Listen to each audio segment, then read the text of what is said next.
Ouvrez mon micro, merci.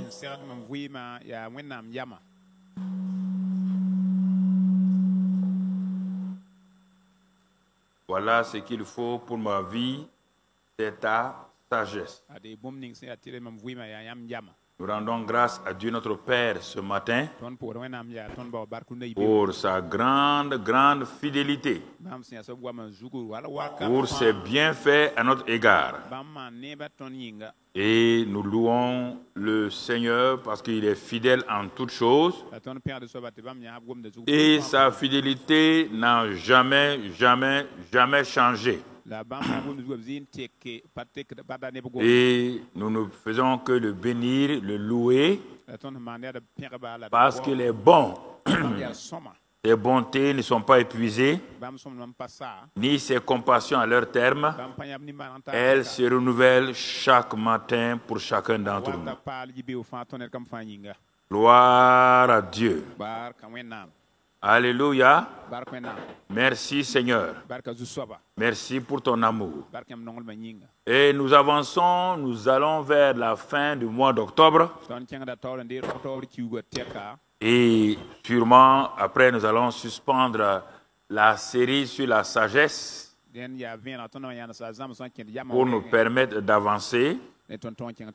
Et dans d'autres éléments pour le mois de novembre, qui est un mois particulier. Et ensuite, pour aller à décembre, le mois de l'amour social. Alors, nous avons mis beaucoup l'accent sur la sagesse de Dieu. Et nous sommes allés pas à pas. Depuis 4 mois, pour parler d'abord de notre cœur,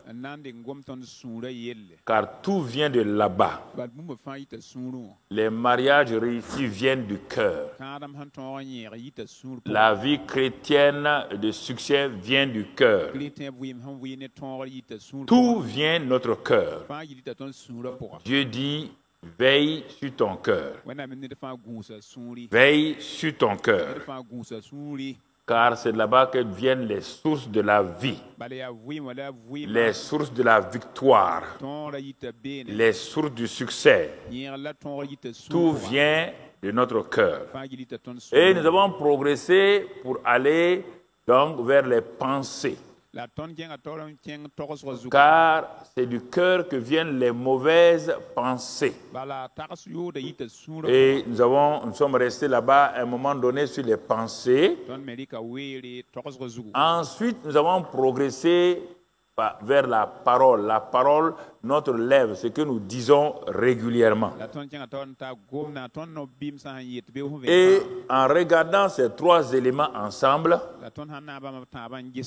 alors nous découvrons qu'aucun être humain sur la terre ne peut être au-delà de son cœur, de ses pensées et de sa parole.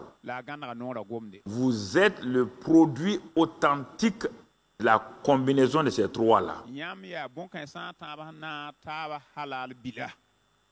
Votre cœur, vos pensées que vous entretenez et les paroles que vous produisez produisent la vie et la mort dans votre vie régulièrement.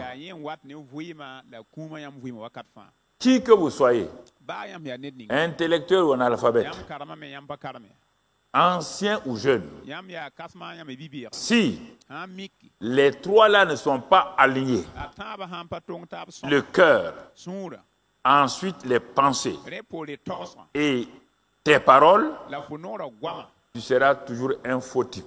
Tu n'as qu'à t'habiller en basin doré ou quoi. Tu n'as qu'à te mettre en veste quoi. Tu n'es qu'un faux type. Un faux type. Et quand les gens vont s'apercevoir que tu es ainsi, alors ils vont te classer parmi les hypocrites. Et en ce moment-là, ta vie sera tout juste, les gens vont barrer, mettre une croix sur toi parce que tu ne peux pas progresser. Et nous sommes, après être là, nous sommes sortis, nous avons parlé de la foi. Nous avons mis l'accent sur la foi et l'amour et nous avons progressé. Et nous sommes arrivés depuis, disons, presque 1 mois et demi sur la sagesse. Et là, nous nous sommes arrêtés pour nous donner nous-mêmes une leçon à partir du livre des Proverbes. En étudiant ce livre des Proverbes-là, que beaucoup d'entre nous avaient négligé, nous réalisons que le livre des Proverbes a été écrit par l'homme le plus sage sur la terre en dehors de Jésus. L'homme le plus sage en dehors de Jésus. Et cette sagesse qu'il a eue vient directement de Dieu. Et il nous a dit quelle est son expérience avec la sagesse. Il nous a montré que c'est la chose principale dans la vie pour fonctionner. L'esprit de sagesse. C'est la chose principale qu'un homme doit acquérir, qu'un homme, une femme doit chercher pour être dans la victoire. Sans cela, cet homme aussi ne peut pas réussir. Donc, nous sommes restés longtemps sur la sagesse. On a fait des ateliers pratiques de la sagesse chaque mercredi. Et nous avons reçu de par le monde des États-Unis, de la Russie, des pays où on ne s'attendait pas, des gens de la Martinique tout dernièrement, partout les gens nous écrivent qu'ils n'ont jamais entendu ça, ils n'ont jamais vu cela. Et que c'est à cause de ça qu'ils comprennent leur vie ne fonctionnait pas. Alors, nous progressons et nous allons de l'avant. Et comme mon frère l'a dit, la reine de Séba, quand elle est venue voir Salomon, la reine de Séba a fait une remarque que je voudrais ce matin vous faire la même remarque. Quand elle est venue devant Salomon, elle a posé des questions à Salomon. Elle a titillé Salomon sur tous les plans, tous les domaines. En sciences, en religion, Salomon avait réponse à tout. Et cette reine de Séba, venant donc de l'Éthiopie, s'est écriée. On ne m'a même pas dit la moitié, ce que j'ai entendu chez moi là, je n'ai même pas entendu la moitié de ce qu'on avait dit. Maintenant que je suis devant toi, je suis émerveillé. Et non seulement la reine de Séba avait amené beaucoup de biens pour donner à Salomon, mais quand elle partait, la Bible nous dit que Salomon lui a donné des biens, elle avait été dépassée. Donc ces biens étaient devenus comme vraiment des marchandises sans valeur. Elle dit qu'elle a vu les repas de Salomon. Et elle a vu ses serviteurs. Elle a vu ses maisons. Elle a vu sa manière de diriger dans le pays. La femme était totalement dépassée. Mais la phrase que j'ai retenue, elle dit cette phrase-là. Heureux des gens qui se tiennent devant toi tous les jours pour recevoir cette sagesse. Mais la reine de Séba ne savait pas une chose, que ceux qui sont au loin recevaient plus que ceux qui sont en face. Ceux qui sont au loin reçoivent, fonctionnent. ont des résultats, c'est plus que ceux qui sont devant, qui écoutent, t'assortent, qui écoutent, qui analysent, qui écoutent, essaient de voir s'il n'y a pas d'autre chemin. Ça, c'est une phrase que je vais vous laisser, que cela vous accompagne toute votre vie. Et que vous puissiez comprendre cela. Parce que mon frère et ma soeur, il y a beaucoup d'auditeurs oublieux. Il y a des gens qui aiment dire que les paroles du pasteur nous ont fait du bien. Qui aiment entendre comme des flatteries. Mais dont le cœur est une citerne crevassée, qui ne retiennent pas les paroles. Et chaque dimanche, qu'est-ce qu'il va nous dire de nouveau? Chaque mercredi, qu'est-ce que nous allons entendre? Mais quand tu regardes, comme Jacques l'a dit, entre ce qu'ils écoutent et ce qu'ils pratiquent, tu vois un hiatus. Tu vois un hiatus. Dans leur foyer, tu ne vois pas de succès. Dans leur travail, tu ne vois pas de succès. Dans leurs affaires, tu ne vois pas de succès. Comment quelqu'un qui a une clé peut arriver devant la maison du trésor, n'arrive pas à ouvrir cette maison du trésor et reste dans la pauvreté? C'est cela, mon frère, ma soeur. La sagesse que nous allons suspendre aujourd'hui sûrement pour passer à autre chose, mais tout le temps en parlant de sagesse, est une chose très importante. Il ne s'agit pas de l'entendre.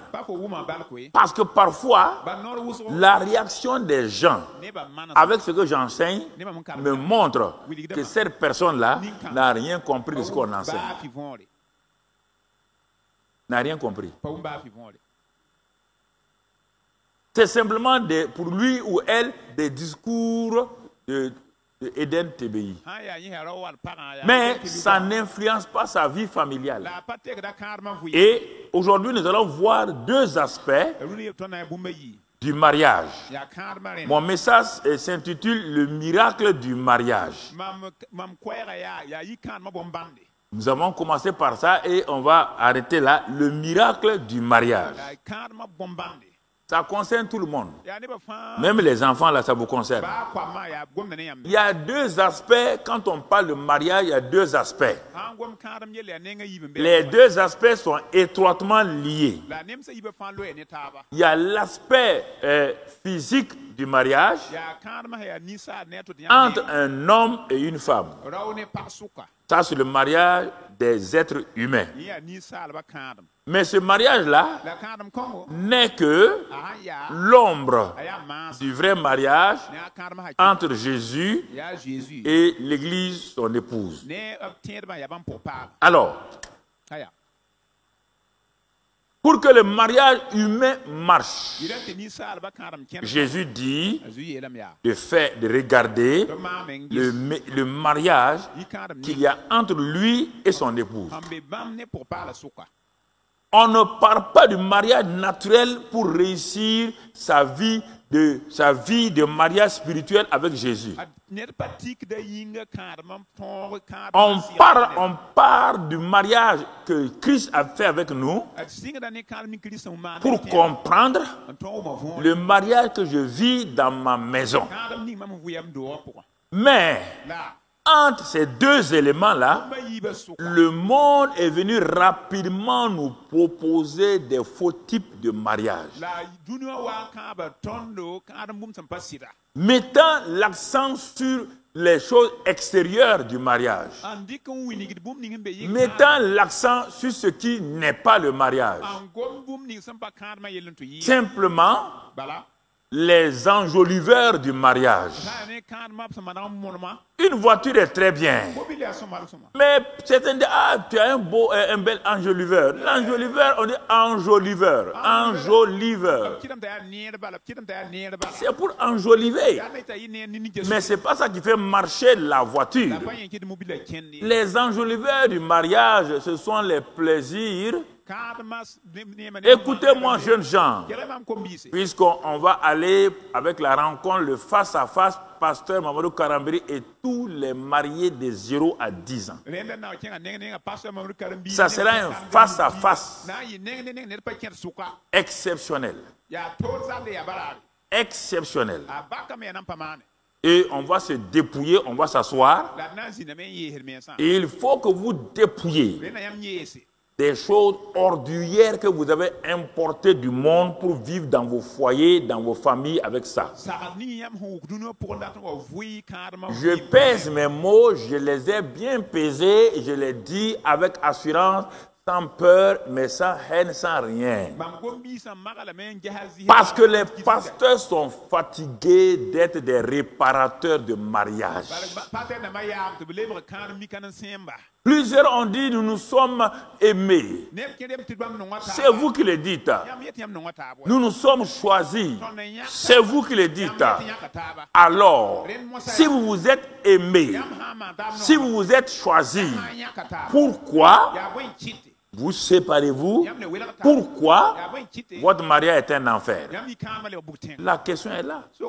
Quelqu'un qui a aimé, quelqu'un qui a choisi, ne se sépare pas, ne fait pas de son foyer un enfer. Non. C'est pourquoi les gens n'ont pas compris le mariage.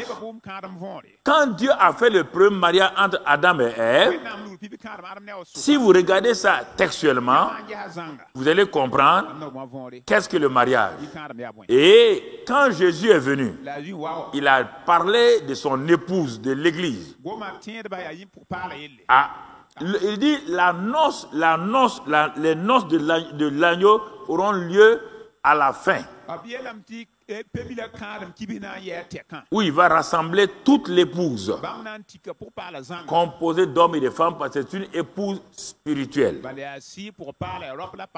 Alors, mon frère, ma soeur, quand nous regardons tout cela, le mariage entre un homme et une femme, et ensuite le mariage spirituel entre Christ et son épouse,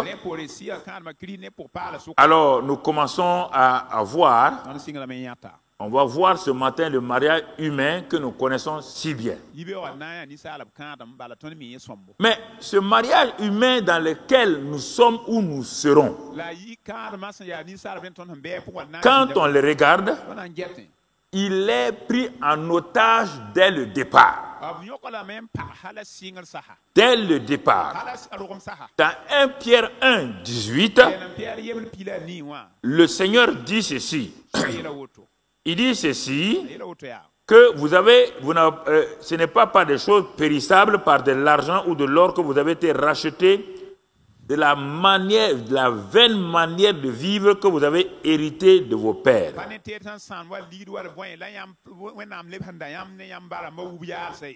Qu'est-ce que Pierre dit? Que tous les hommes sur la terre, après la chute d'Adam, nos parents ont été déformés. Ils ont amené des traditions. Ils ont inventé, on dit tradition. La tradition est toujours venue d'une seule personne qui a fait quelque chose et qui l'a multiplié. Sinon, ce n'est pas une règle. La tradition, les coutumes, ce sont des habitudes qui se sont codifiées. Chez nous, on ne mange pas le porc. Parce que on dit, selon la tradition, son grand-père, il a été sauvé par un porc. Il était en brousse, par un phacochère. Il était en brousse, il n'avait pas de l'eau à boire. Et comme les phacochères se lavent dans l'eau, il a suivi un phacochère. Et le phacochère l'a sauvé. Et ce papa l'a dit, je ne vais pas manger. Donc, voilà la tradition. C'est ça qu'on a. Il n'y a aucune tradition. Toute tradition, on peut la démonter. On peut les coutumes, les cultures, on peut démonter tout. C'est venu d'un simple homme, un seul homme. C'est devenu un code. Donc c'est pourquoi Pierre nous dit ici, nous avons hérité une vaine manière de vivre. Alors je te pose la question. Si les hommes ont hérité d'une vaine manière de vivre, qu'ils soient africains, qu'ils soient américains, qu'ils soient français, qu'ils soient blancs ou noirs, tout le monde sans exception. Dans ce domaine-là, tout le monde est dans le même panier. Tous ceux qui veulent se marier, ils quittent une famille. Et la Bible dit que ce sont des héritiers d'une famille et ils ont vécu dans une vaine manière de vivre. Le mot vain n'a rien à voir avec le mot méchant. Hein? Non, on ne parle pas de méchant. Mais vain, ça ne produit pas des résultats durables. Vaine manière. Mais il parle en vain. Ça n'atteint pas son but. Une vaine manière. Alors, l'homme, la femme ont quitté leur maison dans les vaines manières de vivre pendant 25 ans, 30 ans. Je vous pose la question. Ayant vécu dans les vaines manières de vivre, si vous voulez mettre ces deux personnes ensemble, les deux vaines manières de vivre vont commencer à s'entrechoquer. Pensez à vous-même. Ce n'est pas la peine d'aller loin. Pensez à vous-même. Commence à s'entrechoquer. Commence à se combattre. Nous, on mange comme ça. Nous, on s'habille comme ça. Chez nous, c'est comme ça. C'est ainsi cette vaine manière de vivre. Tu ne peux pas avoir marié quelqu'un par amour au lieu de vivre avec lui, elle, par l'amour. Tu vis selon les vaines manières de vivre. L'amour qui a fait que tu as aimé cette jeune fille. Amour entre guillemets. Pas agapao, l'amour philéo. L'amour que tu as fait que tu as aimé ce garçon. Vous vous mariez maintenant. Au lieu de continuer par l'amour, vous vous imposez vos vaines manières de vivre héritées de vos parents. Votre mariage est pris en otage dès le départ. C'est pris en otage dès le départ. Quelle que soit la beauté de la fête que vous avez fait le jour du mariage, quels que soient les millions que vous avez dépensés, le mariage là est déjà embourbé dès le départ. Il y a tellement de mariages embourbés chez les chrétiens dont les parents ont dépensé des millions pour faire des fêtes, des festivités grandioses. Mais aujourd'hui, le père et la mère, quand ils regardent leurs enfants, pourquoi avoir dépensé tant de millions pour qu'aujourd'hui, ma fille soit embourbée, mon fils soit embourbé, et on ne peut pas le désembourber. C'est une manière de vivre héritée de nos pères. Vous ne pouvez pas écouter vieux couple, jeune couple, ce que je vous dis, c'est votre vie. Faut pas, il n'y a même pas, c'est pas la peine d'aller loin. Il n'y a pas un qui a exception ici, ni ceux qui m'écoutent. Il faut qu'on démystifie le mariage pour que vous le compreniez. Alors, mon frère, ma soeur, écoute-moi. Regardons, pour que tu comprennes, regardons spirituellement un élément ici, dans Genèse 2, verset 24. Genèse 2, verset 24. Dieu dit, écoutez, écoutez très bien. C'est pourquoi l'homme quittera son père et sa mère et s'attachera à sa femme et ils deviendront une seule chair. 1. L'homme quitte son père et sa mère.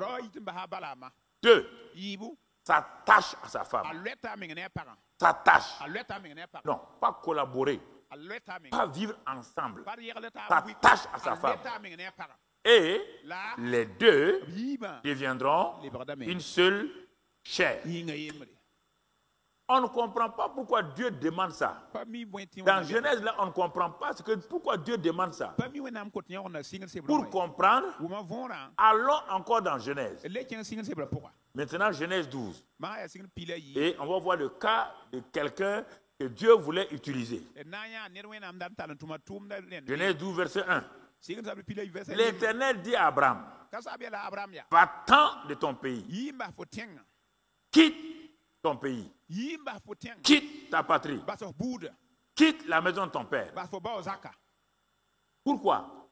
La maison de son père, dit Josué 24, verset 2-3, c'est la maison de l'idolâtrie. C'est la maison des traditions. C'est la maison des coutumes accumulées. Dieu dit à Abraham, si tu veux un nouveau départ, tu veux un nouveau foyer, écoute, quitte ta patrie, ton pays et la maison de ton père. Et tu vas aller dans un pays. Je vais commencer quelque chose avec toi. Une nouvelle race. Chaque mariage commence une nouvelle race. Chaque mariage que les gens font, c'est pour commencer une nouvelle race d'homme. Toi, tu viens de la race de ton père et ta mère. Mais toi et ta femme maintenant, vous êtes encore en train de commencer une nouvelle race. Mais pour le faire, quitte ton père et ta mère, attache-toi à ta femme, et les deux vous deviendrez une seule chair. Quitte ton pays, ta patrie, la maison de ton père, et alors, je vais faire de toi, la bénédiction va venir, la multiplication va venir, et tout. C'est un mariage spirituel. Une alliance. Une alliance. Mais, Abraham, étant le premier à qui Dieu parle de cette manière, n'a pas compris. Il a amené l'autre. Dieu dit, quitte ton pays, ta patrie, la maison de ton père.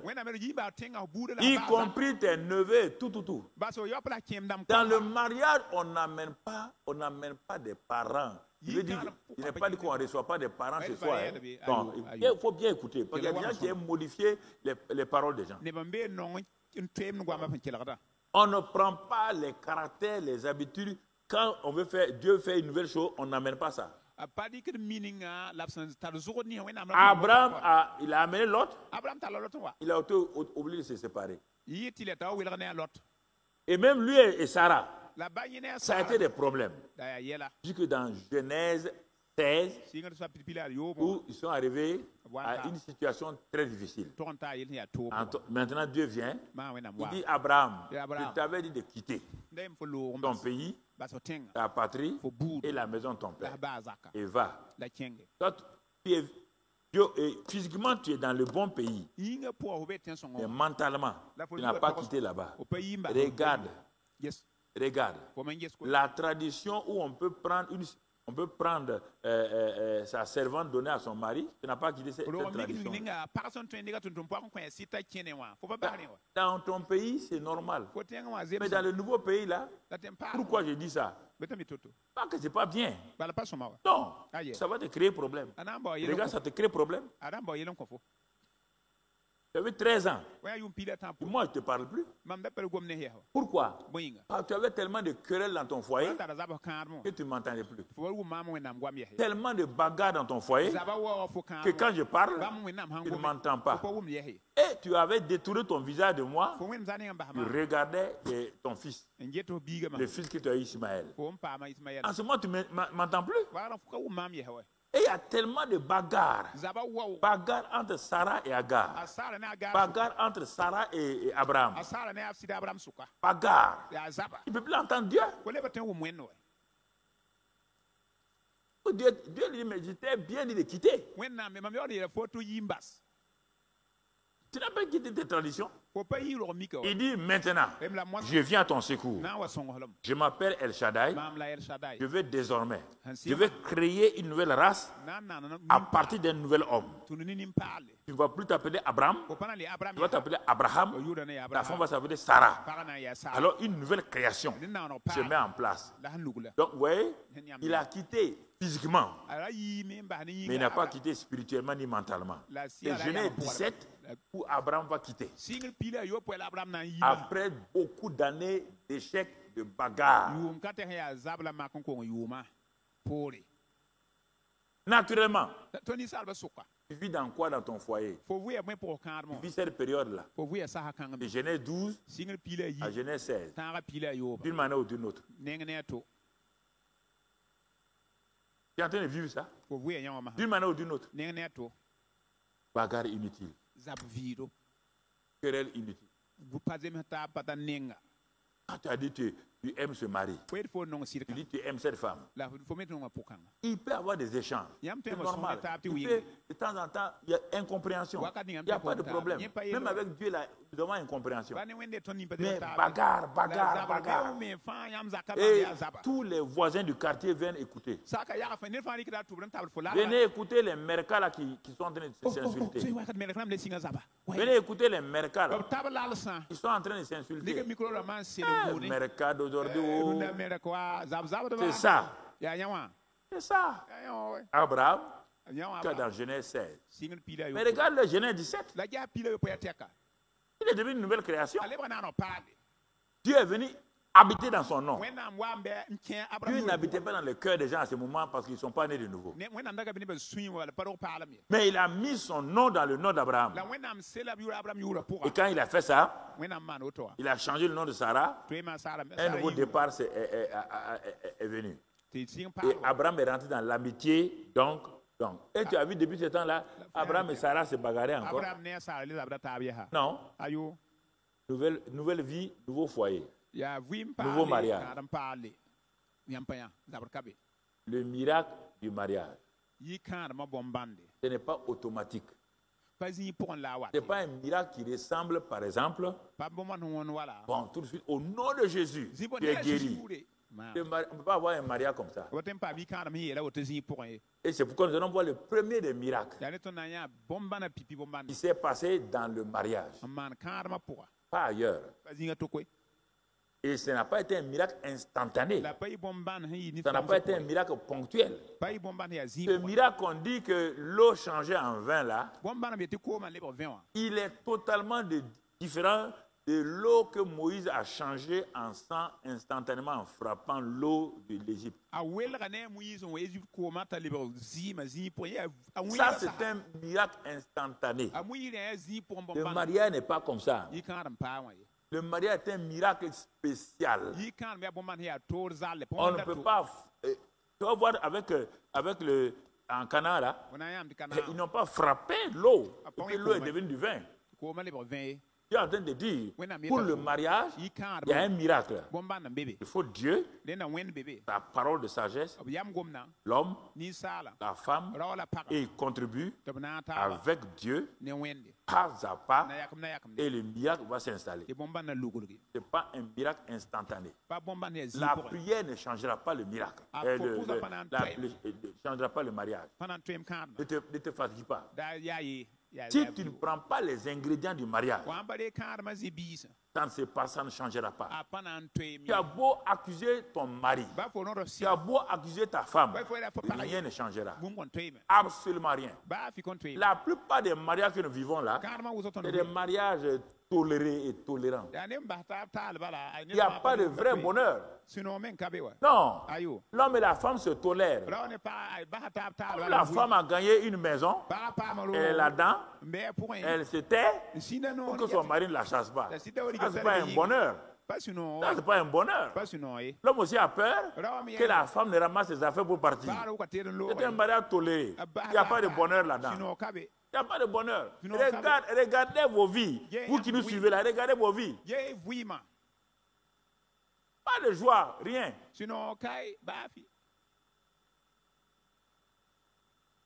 Pas de joie. C'est le vrai problème.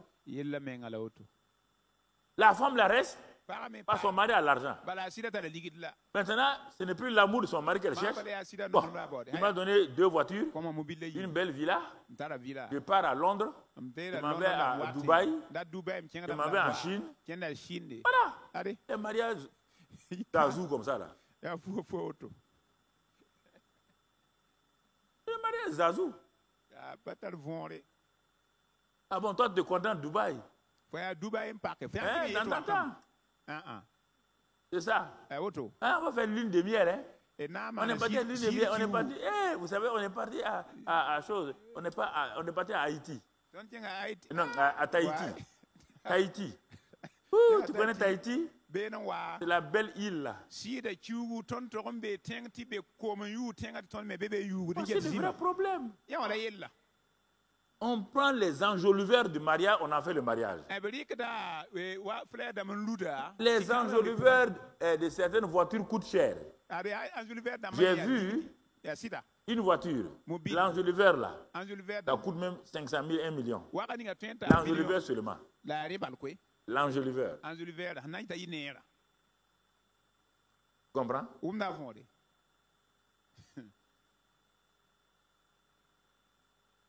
C'est ça.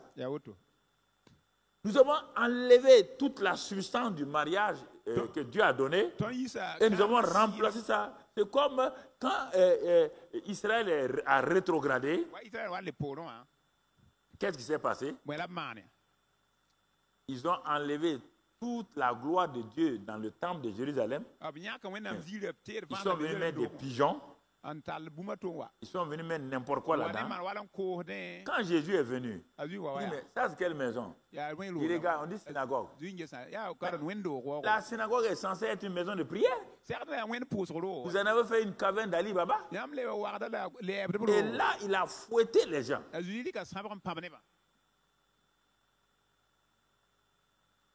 Je n'ai pas dit que aller faire le truc si vous êtes net ensemble, la paix, la joie, allez-y à Honolulu, ce n'est pas un problème. Mais ce n'est pas en allant à Honolulu que tu peux être content ou content. Toi, tu vas à Honolulu, moi je m'en vais à Kolokolo Gogo.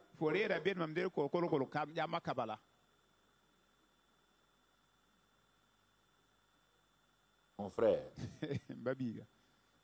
C'est ça. Mon frère, ma soeur. J'ai amené ma femme en lune de miel à Tengandogo. C'est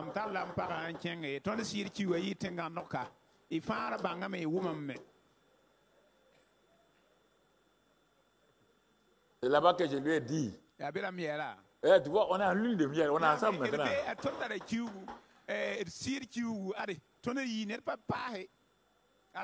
On est ensemble, hein? Tu as vu, 11 jours, on est ensemble, tous les jours. Et c'est pourquoi Dieu nous a scellés.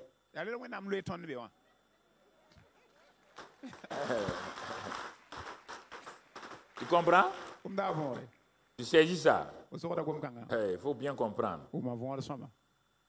Quitte ton père et ta mère. Quitte ton pays, ta patrie, et la maison de ton père. Si tu veux un mariage nouveau, tu veux un mariage réussi, il faut quitter la mentalité. Parce qu'elle a hérité les 20 manières de vivre de son père. Toi, tu as hérité les 20 manières. 20 manières de vivre. Et ne peut pas produire une vie heureuse. Il ne faut pas me dire le contraire. Tu ne peux pas me mentir que toi, tu es heureux. Tu es heureux simplement parce que tu es une femme qui aime le luxe. Comme ton mari te donne le luxe là, le reste là, ce luxe là n'est rien. Hein? C'est simplement ça. Il y a des femmes qui se contentent de ça.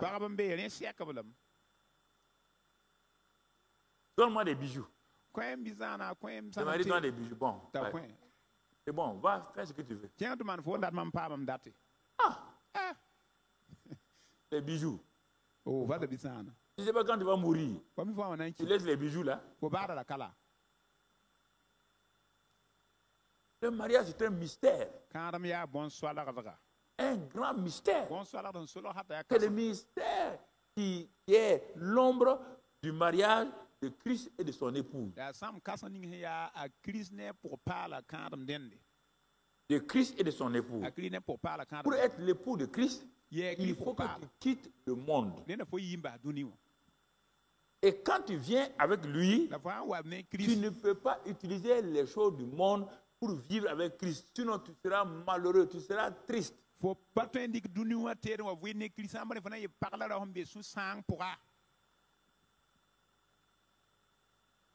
seras triste. Et beaucoup de jeunes sont inspirés par Internet. C'est pourquoi la plupart des jeunes mariés là, c'est un problème, c'est un drame. Dans l'église de Christ, c'est un drame. Les nouveaux mariés là, ça ne va pas. Ça ne va pas. On les voit comme ça là, il n'y a rien. Il y a fognon. C'est pourquoi je vais les rencontrer.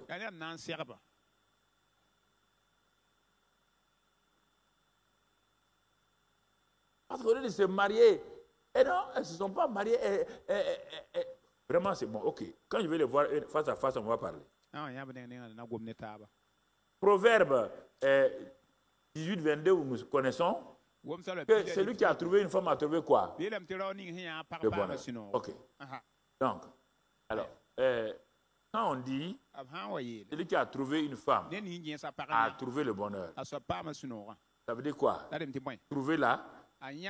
Le mot trouver est précédé par quel mot? Le mot trouver est précédé par quel mot? Chercher. Est-ce qu'on a dit ramasser? Alors, bon, ok, très bien. S'il a trouvé, c'est qu'il l'a cherché. Il l'a cherché de quelle manière? Jeunes gens, vous avez cherché vos femmes là sur quelle base? Puisqu'on te dit, si tu as trouvé la femme là, tu as trouvé ton bonheur.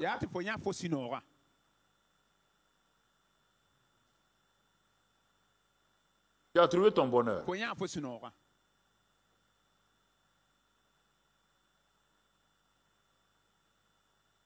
Tu l'as cherché, tu l'as trouvé. Tu as trouvé le bonheur. Écoutons Éphésiens 5, le mystère du mariage. Éphésiens 5, verset 31. C'est pourquoi l'homme quittera son père et sa mère. Il s'attachera à sa femme et les deux deviendront une seule chair. Ce mystère est grand. Je dis cela par rapport à Christ et à l'Église. Vous voyez bien? Christ a quitté son père pour venir chercher une épouse.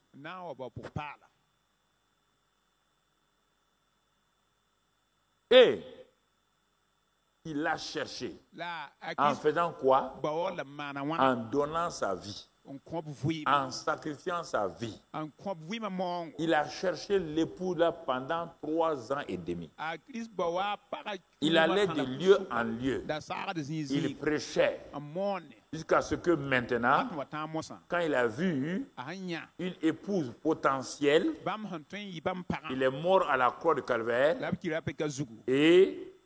Et maintenant, par sa mort et sa résurrection, il a amené à l'existence une épouse propre. Propre. Regardons, nous sommes dans les deux mystères, le mystère du mariage entre l'homme et la femme et le mystère de Christ et de son épouse.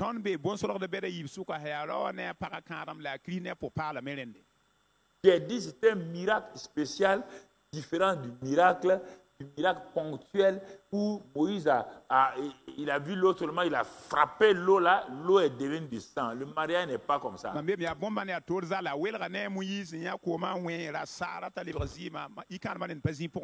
nous aider, nous allons aller à notre cas d'école. Donc, le premier miracle que Jésus a fait, c'est à Cana en Galilée. On va aller dans Jean 2. Ça, c'est notre application. C'est notre cas, étude de cas. Dans Jean 2, verset 11. On va aller à la fin avant de revenir pour expliquer. Il dit, tel fut à Cana en Galilée, le premier des miracles que fit Jésus. Il manifesta sa gloire et ses disciples crurent en lui. Le premier des miracles que fit Jésus. Si tu ne prends garde, quand tu lis ça, tu vas croire que Jésus s'est levé, il a fait un miracle comme il a l'habitude de faire des miracles. Non. Le miracle que Jésus a fait ici, là, si tu regardes bien, il a dirigé des gens par la parole de sagesse et les gens ont obéi à ça et le miraculeux s'est produit.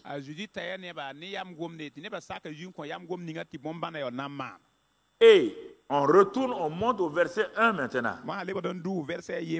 Verset 1. Donc au verset 1, 3 jours après, il y eut des noces à Cana en Galilée. La mère de Jésus était là et Jésus fut aussi invité aux noces avec ses disciples. Verset 3. Le vin ayant marqué, la mère de Jésus lui dit, ils n'ont plus de vin. On va s'arrêter à cette expression, le vin ayant manqué. Où? À un mariage. Le vin a manqué dans un mariage. Le vin a manqué dans un mariage. Mais quel est ce vin qui a manqué? Pourquoi on s'arrête, on voit. Le vin a manqué. De quel vin on parle? On parle du vin fabriqué par les hommes. On parle du vin produit par les hommes. Ce vin-là est constitué de quoi? Les plaisirs, les sentiments, la beauté, donc la situation matérielle et la position sociale. C'est ce vin-là qui fait que beaucoup de gens se préoccupent pour se marier et ce vin-là, c'est un vin, mais il va manquer. Il va manquer.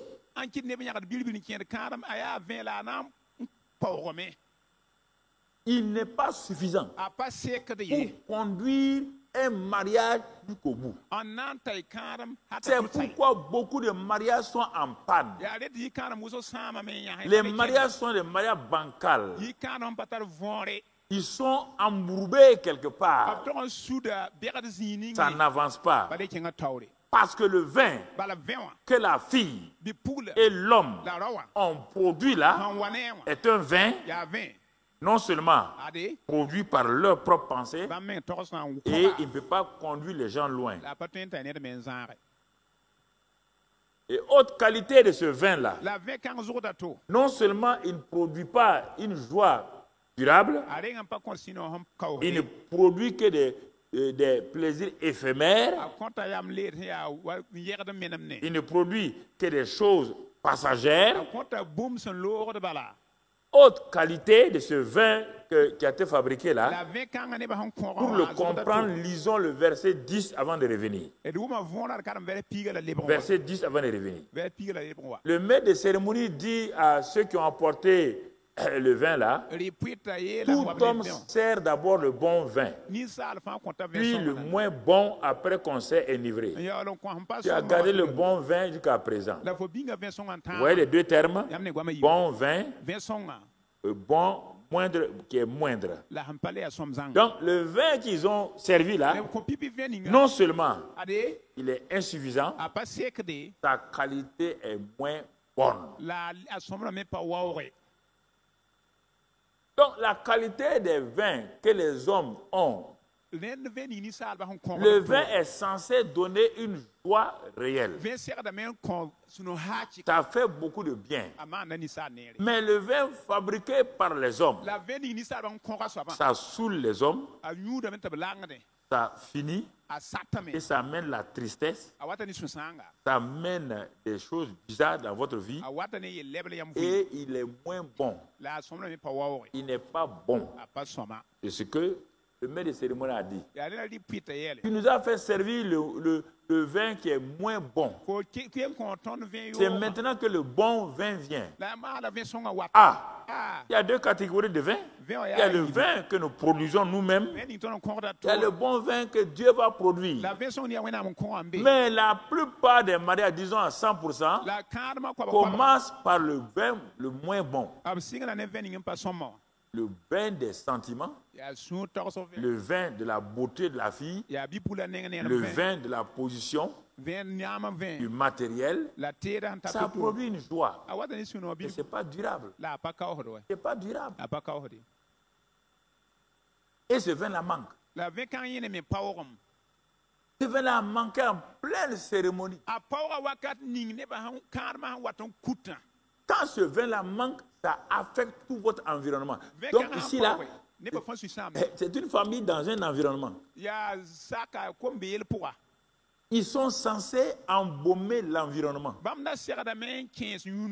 Ce sont deux croyants qui sont censés, dans le quartier, chez les voisins, là, distribuer le bon vin, tout.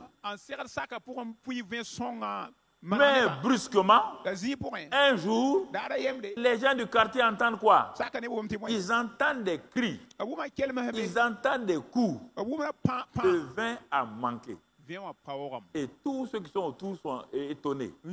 Ici, là, il y avait un trouble dans le mariage. La mauvaise nouvelle a commencé. Ils ne sont pas capables. Ils nous ont invités. Et maintenant, ils nous ont troublés. La tristesse s'est installée.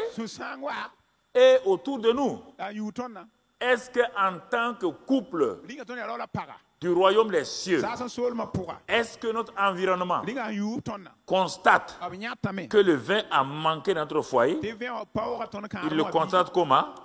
La joie est partie. C'est des paroles amères, des insultes. Tes voisins viennent, ils regardent à travers les murs, ils regardent. Vous entendez ça là? Oh, le vin a manqué. Le vin a manqué. Le vin a manqué. Si tu es comme ça, il y a une femme malheureuse. Aïe, aïe, aïe. Tu es comme ça. Il y a un homme malheureux. Ta voiture ne m'intéresse pas. Tu n'as qu'à avoir une voiture 5-5. Tu vas avoir une cinquième roue sous ta voiture. Il y a des 4x4. Moi, je dis tu n'as qu'à avoir 5-5. Tu n'as qu'à envoyer hélicoptère. Mon ami, le vin a manqué. Regarde. Le vin a manqué dans un domaine dans ta vie.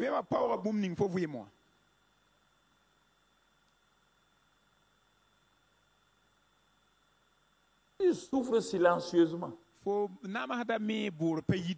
Parce que le vin a manqué. Le vin a manqué. Toute la base du christianisme dans la famille. Il n'y a pas de victoire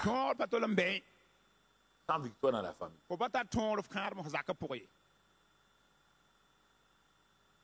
Tu peux faire des miracles, mais s'il n'y a pas de miracle dans ta famille, tu peux aller parler aux gens. Satan s'en fout. Il t'attend à la porte. Il dit, rentre dans la maison. Toi, tu es parti parler aux femmes là-bas. Va rentrer dans ton foyer là-bas. Toi, homme, tu es parti, tu as fait ça, tu as fait des démonstrations à l'université, tu as fait des démonstrations. Bon, il dit, tu as fait des intégrales, double intégrales, et tout, dérivés, dérivations, c'est pas moi, toutes ces choses-là. Et il dit, rentre dans ta maison, rentre. On va te dériver toi-même. Tu seras dérivé toi-même. Écoutez. Regardez le fondement.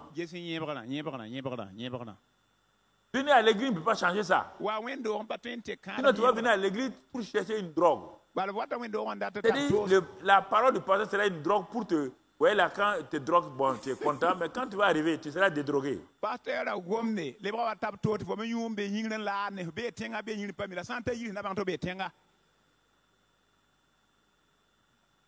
Le vin ayant manqué. Quand le vin a manqué, quand le vin manque, on va donner quoi? Des boissons bizarres. Le vin, c'est la joie durable, tout ça. Là, tout si ça manque, la tristesse s'installe, le rejet s'installe, le découragement s'installe.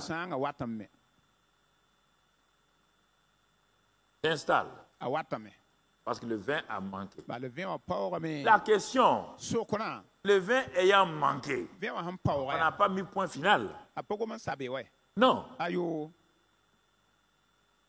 Le vin ayant manqué, on n'a pas mis point final. Il faut s'asseoir pour regarder pourquoi le vin a manqué. Quel est le vin que nous avons fabriqué? En Europe, il y avait plusieurs vins, mais le vin de Bordeaux, là, ils appelaient ça d'une manière que vin de qualité quoi supérieure. Ils avaient mis une marque dessus quand on était jeune, là. Ils avaient mis une marque dessus. Tu comprends? Il y a 20 et 20. Ici, il y a deux vins. Il y a le vin qui a été servi, qui a manqué. Et ensuite, le maître de cérémonie dit c'était un moins bon vin.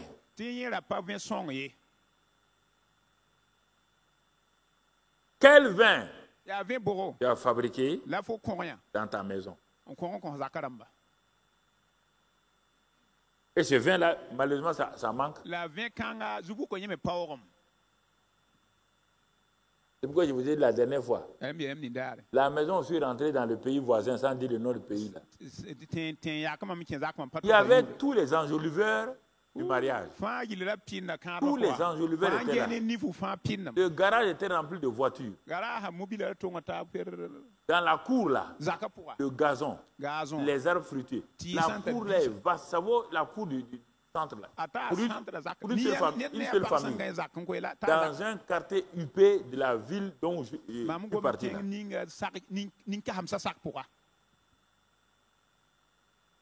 Quand je suis rentré dans le salon, je vous ai dit le salon est grand. Il y a au moins 3 ou 4 salons. Salon des enfants, salon des visiteurs, salon... Quand je suis rentré, je regardais le salon. J'étais émerveillé. C'était les enjoliveurs que je regardais. Maintenant, je me suis installé face à la femme et aux enfants. Le mari n'était pas encore là. Quand la femme a ouvert sa bouche,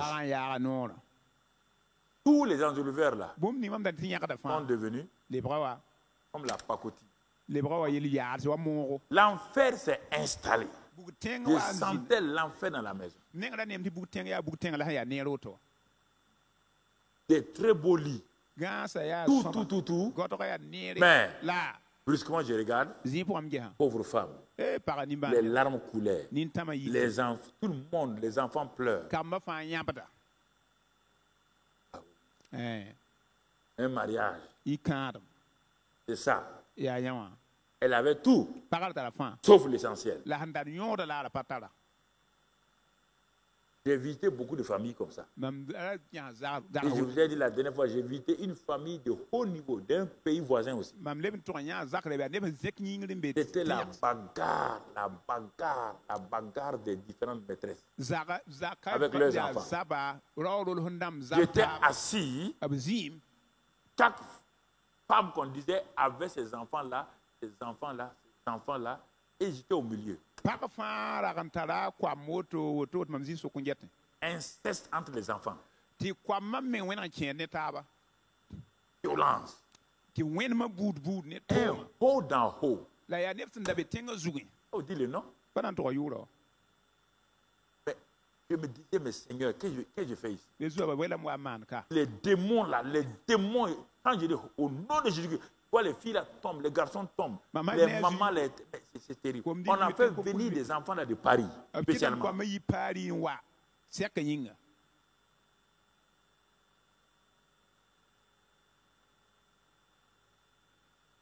Pourtant, ce sont les enfants d'un. Le reste là.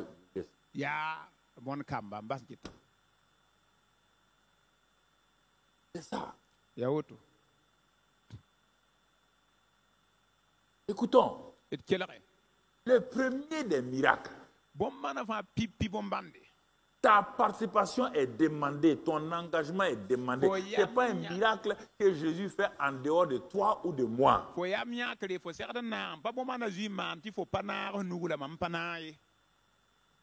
C'est pourquoi enseigner sur le mariage. Beaucoup d'enseignants enseignent le mariage, les enjoliveurs du mariage. Les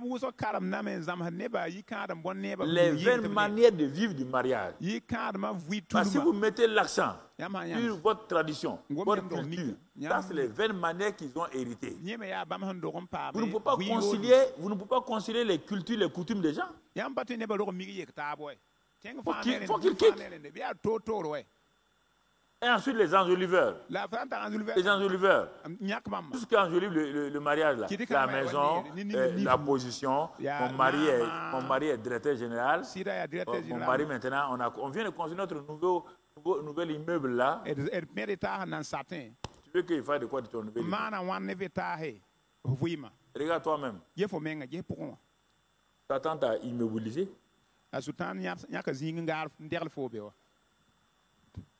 C'est ça. C'est le vrai problème. Et c'est pourquoi, écoutez, nous progressons. Alors que faire? Quand le vin a manqué, tout le monde était troublé. Quelqu'un va les faire retourner au créateur du mariage. Il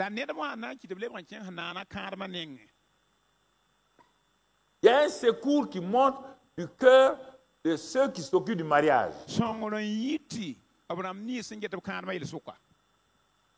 Un secours doit monter de ton cœur, femme, homme, vers le créateur du mariage ce matin.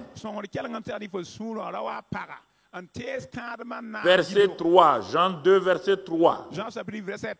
Jean 2, verset 3. Le vin ayant manqué, la mère de Jésus lui dit, ils n'ont plus de vin. Ils n'ont plus de vin. Il faut reconnaître qu'il n'y a plus de vin. Même le vin que toi-même tu as fabriqué avec ta femme là, ce vin n'est plus là. Peut-être à la place du vin, tu as, peut-être, je ne sais pas moi, comment on appelle, le sucré, là, bissap. Ça ressemble au vin, mais ce n'est pas du vin. Ils n'ont plus de vin. Il faut t'asseoir, il n'y a plus de vin.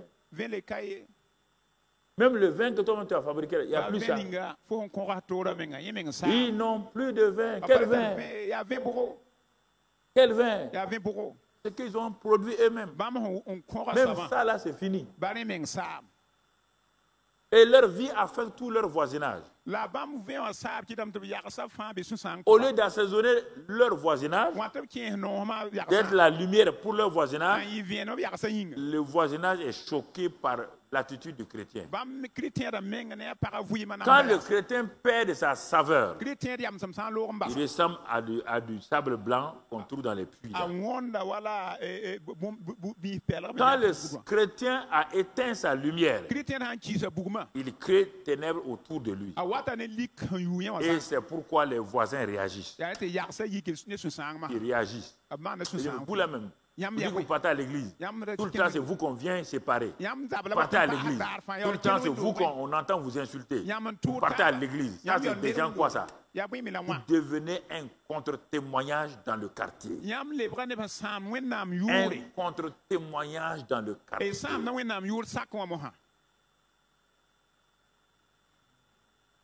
Un contre-témoignage. Le vin a manqué.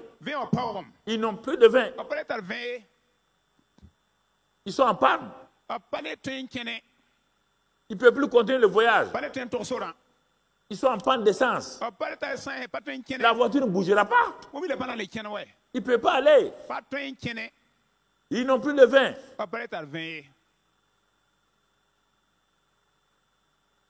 C'est à ce moment qu'il faut s'arrêter.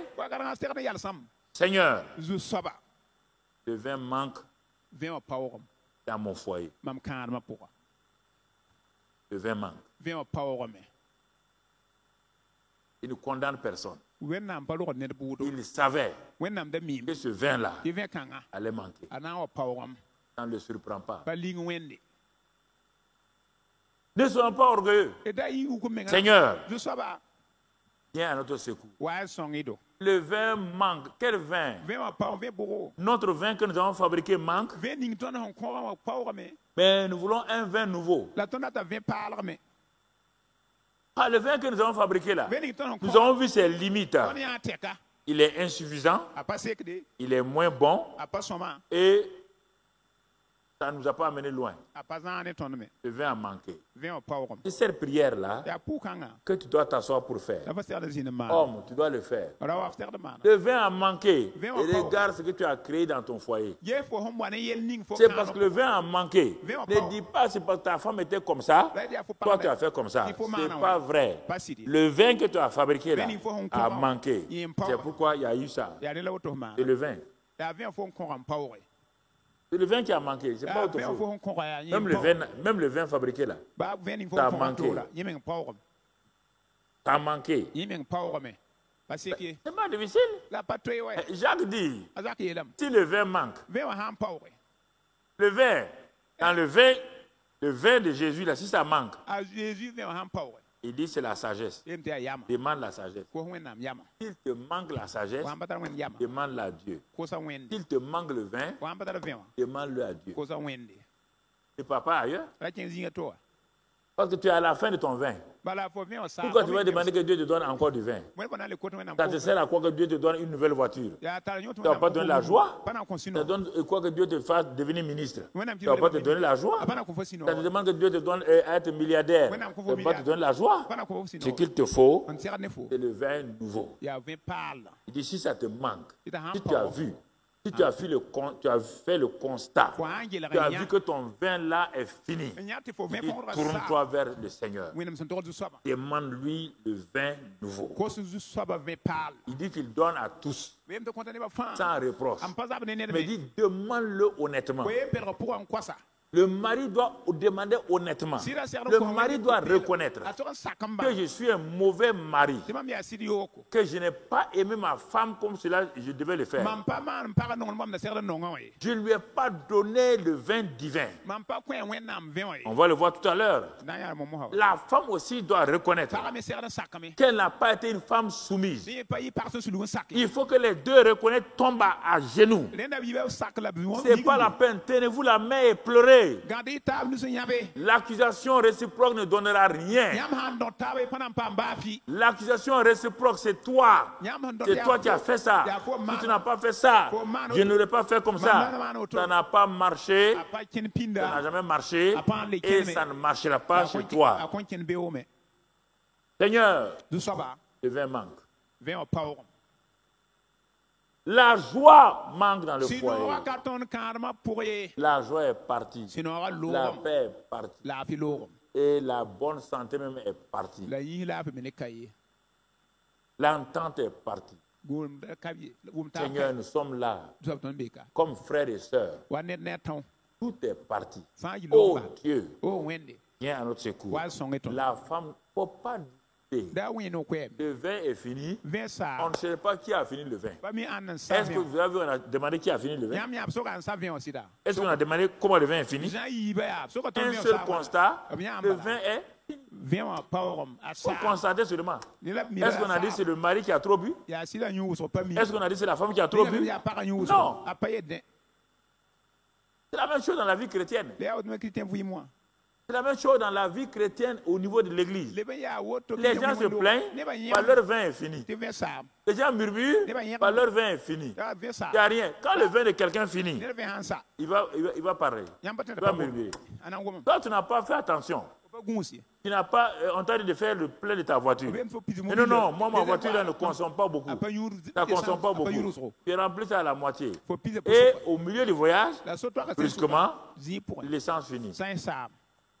Accuser quelqu'un, ça ne te donne rien. L'essence est finie. Je me répands. Je me répands. Je n'ai pas été sage.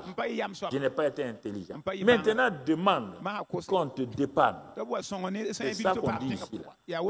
Le vin ayant manqué. Le vin de la joie dans ta vie chrétienne. Jeune homme, le vin de l'honnêteté. Maintenant, toi, tu manques. Toi, tu es drogué. Toi, tu es dans l'alcool. Toi, tu es dans la perversion sexuelle. Et tu crois que ça va te donner une vie. Jeune homme, ça va te donner quoi? Rien d'autre que des larmes, que la destruction. Il est temps aujourd'hui. Aujourd'hui, si tu entends ma voix, dit le Seigneur, c'est le jour de la repentance. C'est le jour où tu dois crier à Dieu. C'est le jour où tu dois dire à Dieu, il n'y a plus de vin dans ma vie. Oh, ma vie est vide. Ma vie est sans sens. Ma famille est détruite. Je suis une mauvaise femme. J'ai un mauvais caractère. Je suis un mauvais mari. J'ai un mauvais caractère. Et les mamans qui poussent leurs filles à pousser les gens qui ont de l'argent là. Une maman insensée. Vous entendez là? Ma fille ne peut pas se marier à n'importe quel homme. Ma fille doit se marier à un homme riche là. Une maman insensée qui envoie sa fille en enfer. Il y en a parmi vous là-bas. Je vous parle ce matin de tout mon cœur. Est-ce que vous allez arrêter de vous détruire, de vous auto-détruire? Comme le gars de Gadara, il prenait des cailloux et se détruisait lui-même. Ça, c'est mon frère. Parce que le vin a manqué. Le vin a manqué. Le vin a manqué. Le vin a manqué. Ils n'ont plus de vin. La mauvaise nouvelle est partie. Ils n'ont plus de vin. Ça s'est étendu. Les voisins ont entendu. Tous ceux qui étaient là, l'environnement du marié était triste. Les mariés tristes, les serveurs tristes, les invités tristes, tout le mariage était triste. Tout le quartier était triste. Les beaux-parents tristes. Tout le monde était triste. Le vin a manqué. Le vin a manqué dans ton foyer. Et regarde ta belle famille. Regarde comment ta belle famille pousse des cris. Oh, elle est en train de fatiguer notre enfant. Il est en train de fatiguer notre fille. Des cris viennent des deux côtés des belles familles. Chaque belle famille crie. Les beaux-frères crient. Les belles-sœurs crient. Les beaux-parents crient. Tout le monde crie. Ils n'ont plus de vin. Ils n'ont plus de vin. Ils n'ont plus de vin. On vous amène un conseiller matrimonial. Il ne peut rien faire. Retournez. Allez. Ne cachez pas les choses. Ne vous voilez pas. Criez à Dieu. Il est miséricordieux, lent à la colère, riche en bonté. Nous devons prier. Là où tu es actuellement, crie là où tu es. Crie. J'entends les cris qui montent. J'entends les cris qui montent. Mon vin manque, Seigneur. Mon vin a manqué. Mon vin a manqué. C'est le message pour clore la série de la sagesse. Même si on va en parler un peu, c'est le message. Alors que faire? Alors que faire? Premièrement, reconnaître que le vin manque. Deuxièmement, demander au Seigneur avec foi. Et verset 5. Verset 5. Troisième élément que tu dois voir, verset 5 maintenant, verset 5. Verset 5 de Jean 2, tu as le papier devant toi. Sa mère dit au serviteur, faites ce qu'il vous dira. Troisième chose, première chose, quand tu as constaté que le vin manque, demande le secours. Reconnais que le vin manque. Deuxièmement, demande au créateur du mariage la sagesse, la joie. Ça, c'est les éléments donc du vin. Donc, troisième chose, verset 5. Se préparer à faire, à obéir et à pratiquer ce que le Créateur, la famille va te demander.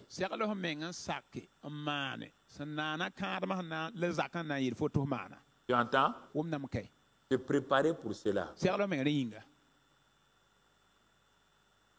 Préparez-vous à faire ce qu'il vous dira.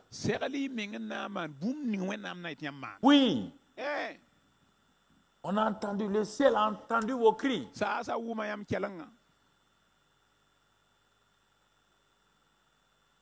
Mais il y a votre part. Préparez-vous. Où est cet homme-là? C'est le Dieu créateur. Quand Adam a été créé, c'est lui. C'est lui qui a créé Adam et Ève. C'est lui qui a créé le mariage. Il n'y a que lui seul qui est capable de guérir ton foyer, de changer. Il a guéri le foyer d'Abraham avant qu'Abraham reparte. Ce qu'il te dira là, c'est mon rôle aujourd'hui. Comme mari, c'était son rôle là-bas. Faites ce qu'il vous dira. Pas écoute ce qu'il va te dire. Faites. Si vous ne faites pas, votre mariage restera dans un manque. Tu t'imagines? Supposons que vous êtes à 5 ans de mariage et vous devez vivre ensemble 60 ans. Toi, tu ne veux pas avoir le courage aujourd'hui de reconnaître, de demander à Dieu. Et 60 ans moins 5, ça fait combien? 55.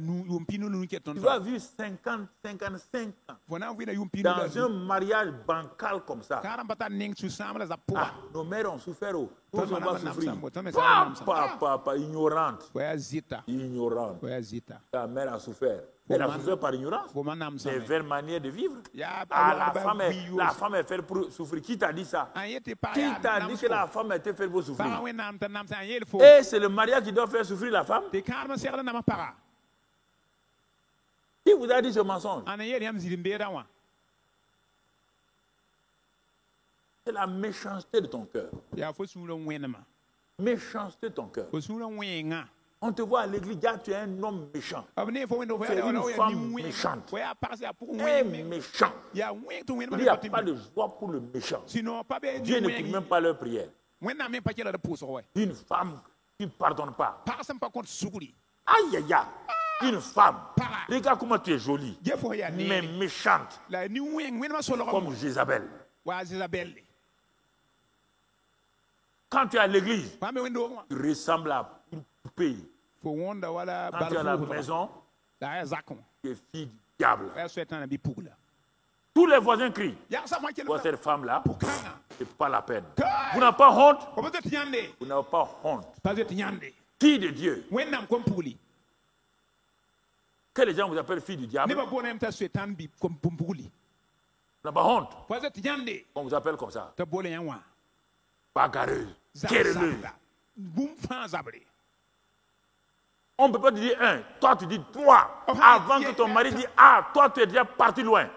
Tu viens te camper devant ton mari. Une femme. Vient se camper devant son mari. Tu as perdu toute ta beauté. Ta finesse. Tu as tout perdu.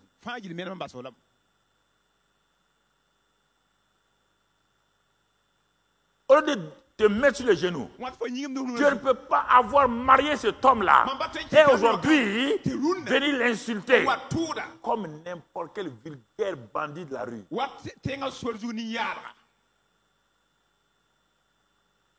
Et réfléchissez, hein.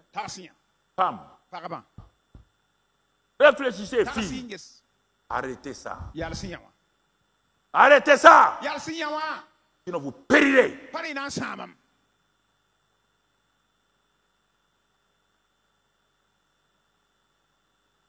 Arrêtez ça. Arrêtez. Vous l'avez choisi, non? Vous l'avez aimé. Où est l'amour? Demandez. Demandez quoi? À l'amour. Non. L'amour est déjà répandu dans ton cœur. Le jour que tu t'es converti, le Saint-Esprit a mis l'amour. Mais tes vaines manières ont étouffé l'amour de Dieu. Ton caractère a étouffé l'amour de Dieu. Tu veux faire ce que tu veux. Or, l'amour ne fait pas ce qu'il veut. L'amour se soumet et l'amour excuse. L'amour pardonne. Mais tu as pris l'amour de Dieu, il a enterré. Ce matin, il faut déterrer l'amour de Dieu. Il faut le déterrer. Il faut le déterrer. L'amour a été répandu dans nos cœurs par le Saint-Esprit. Et le Saint-Esprit attend ce matin, femme, homme, que tu enlèves ces choses-là et que tu laisses l'amour de Dieu aller. Ce qu'il te faut, ce n'est pas l'amour, c'est la sagesse. Et Jésus va te montrer la sagesse. La sagesse pour qu'un mariage reste et qu'un mariage soit ranimé, vivifié. Tu as l'amour déjà. Tu as commencé le mariage par des sentiments. Les sentiments n'ont pas marché. Tu as échoué. Mais tu es devenu chrétien, non? Et tu as oublié que tu avais l'amour. Non, tu as oublié ça. On dit on va aimer. Tu vas aimer comment? Tu as déjà l'amour pour aimer. L'amour est en toi. Il a été répandu. Les jours où tu es converti. Mais tu l'as enterré. Comme l'homme au talent. On lui a donné le talent. Il avait le talent. Mais il a dit ton maître est méchant. Il est parti enterrer. Quand il est venu, on l'a mis au dehors, en enfer, et on a retiré, donné à l'autre là. Attention, hein. La vie chrétienne, c'est ça. Il ne faut pas avoir des maisons, des villas. Ça ne sert à rien. Tout le monde a ça. Et vous qui me suivez à la télévision, à Internet, c'est la même chose. Si vous voulez éteindre votre téléphone, votre ordinateur, c'est trop tard. Mes paroles vous poursuivront jusque dans l'éternité. Faut arrêter. Mauvais caractère comme ça n'a pas honte. Un enfant de Dieu. Mauvais caractère. C'est pas bon? Moi, je n'aime pas. Tu n'aimes pas quoi? Tu n'es pas fille de Dieu, non? Tu n'es pas fille de Dieu? Tu n'es pas fille de Dieu? Et à cause de toi, le nom de Dieu est gâté. Si tu as des péchés personnels, il n'y a pas de problème. Mais ça, c'est pas péché. Ça, c'est ton caractère. Tu comprends? Mais Jésus est miséricordieux. Ah, comme ils l'ont invité, il va dire une parole de sagesse. Ah bon, il leur manque du vin. Ils ont vu qu'ils ne peuvent pas conduire leur foyer sans le vin de Dieu. Bon, on va aller. On va aller. Qu'est-ce qu'il va leur dire, mon frère? Il va leur dire ceci, verset 6. 6. Or, il y avait 6 vases de pierre destinés aux purifications des Juifs. Et contenant chacun 2 ou 3 mesures. Jésus leur dit, remplissez d'eau ces vases. On est là. Remplissez d'eau ces vases. Ces vases sont disponibles. C'est vos propres vies. Ce n'est pas des vases d'ailleurs. Ta vie qui a contenu le premier vin là.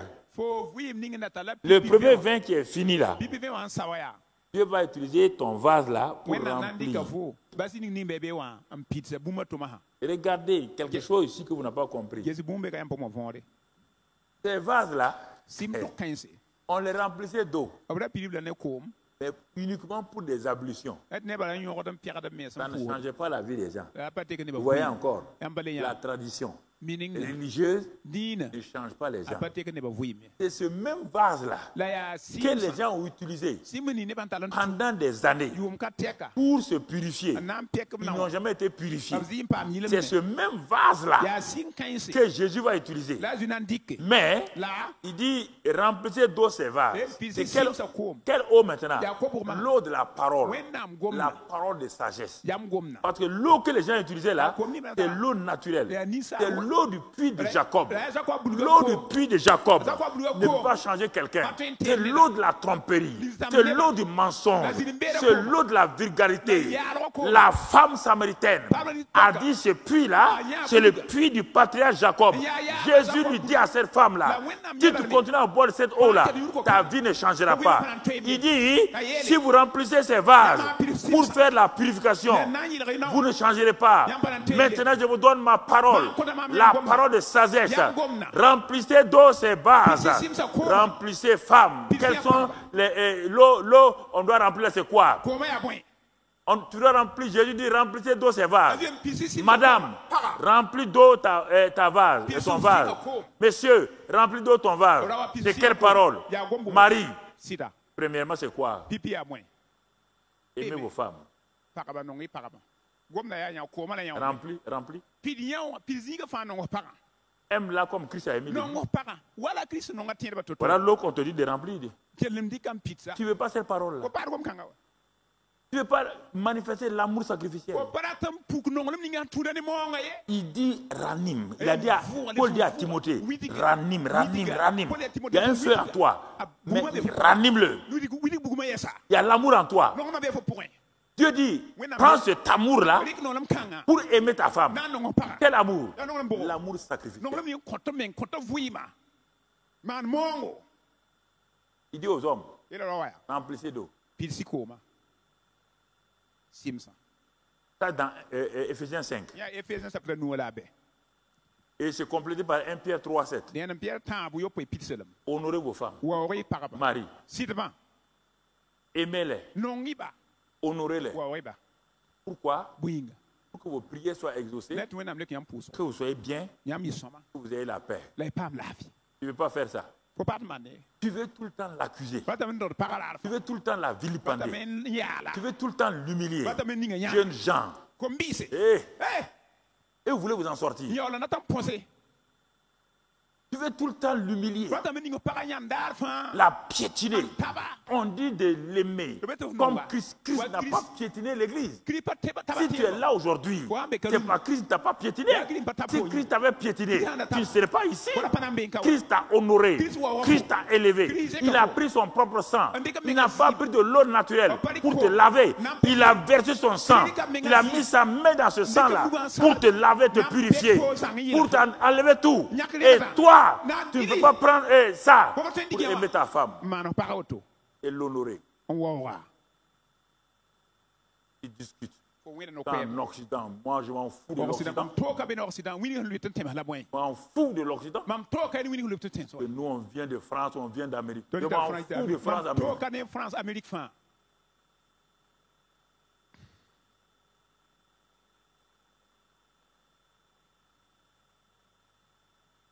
Comprenez? Où tu es citoyen du royaume, tu n'es pas citoyen du royaume. Dans le royaume des cieux, il n'y a pas de blanc, il n'y a pas de noir, il n'y a pas de grec, il n'y a pas de samo, il n'y a pas de moussi. Il y a une seule culture, la culture de l'amour.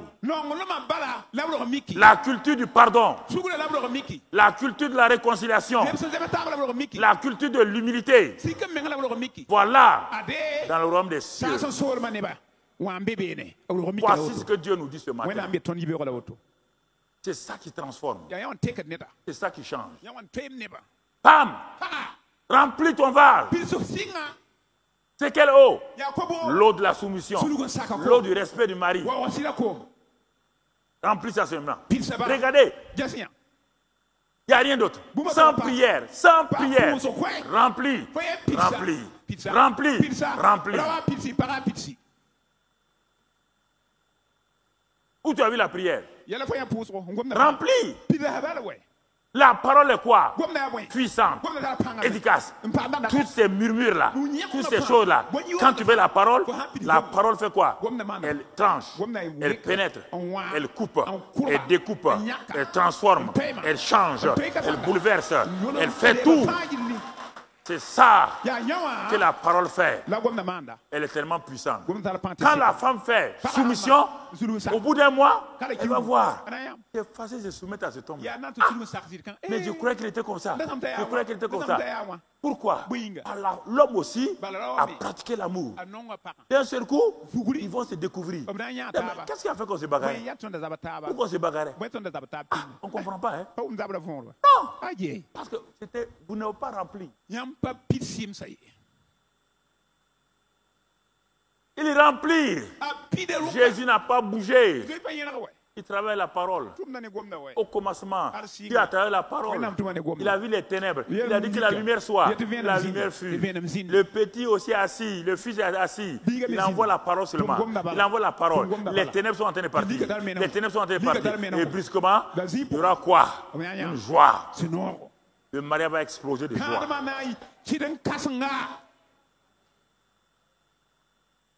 Le mariage va exploser de joie. Donnez mon message à tous ceux qui enseignent sur les mariages. Ils n'ont jamais entendu ça. Allez-y sur votre internet là. S'il y a ce message là, venez me voir. Ça ne vient pas d'un livre. Ça vient de mon lit. J'ai couché dans mon lit, j'écris à Dieu.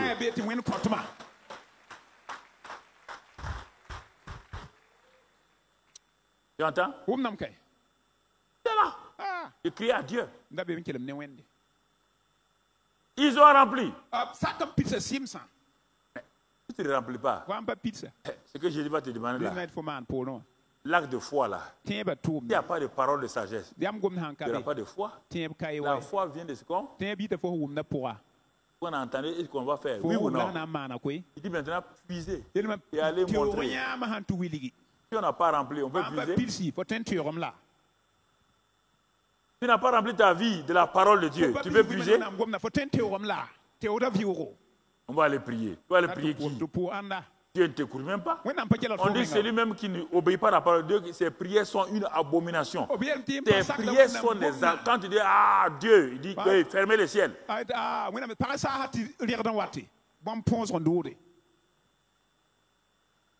Fermez le ciel.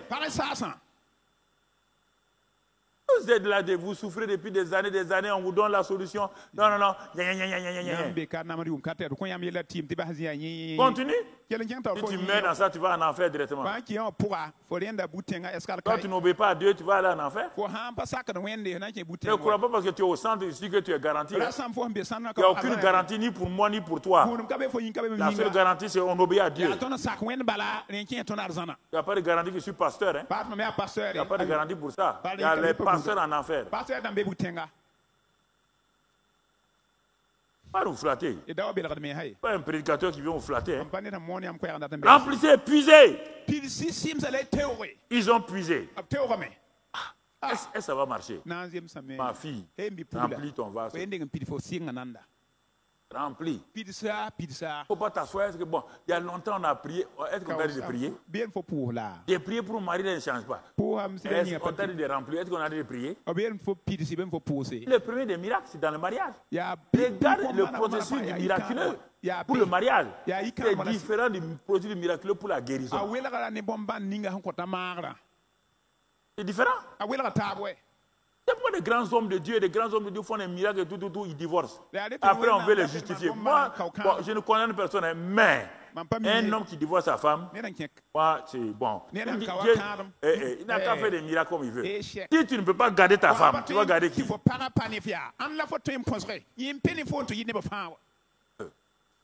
Oh, ok. Qu'est-ce qui peut te pousser un homme de Dieu de divorcer à ta femme? Il y a quoi? Il y a quoi?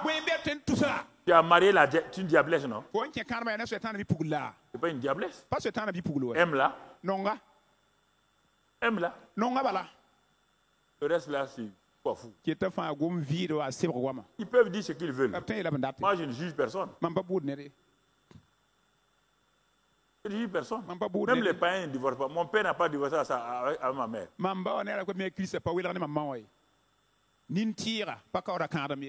Jamais. Dans leur tête, il n'est jamais venu qu'ils vont divorcer. Un chrétien qui a le Saint-Esprit, il divorce sa femme. Et vous voulez que moi je dise que c'est bon. Moi, je te dis ça. Je contredis la parole de Dieu.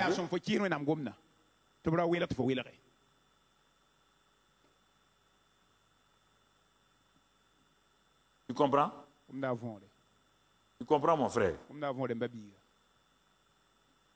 Toi qui es assis ici, tu veux divorcer, va divorcer. Voilà la route là, va. On va gratter la route là pour toi, mais on va gratter bientôt. Voilà, va divorcer. Tu veux divorcer parce que tu as autre chose dans le cœur. C'est pas la femme là. Il y a autre chose. Il y a autre chose. Personne ne peut divorcer et puis être heureux. Ça va te pousser partout. C'est un échec. Un échec. Comme tu n'es pas heureux. C'est ça que Dieu veut éviter. C'est ça que Dieu veut éviter, pas autre chose.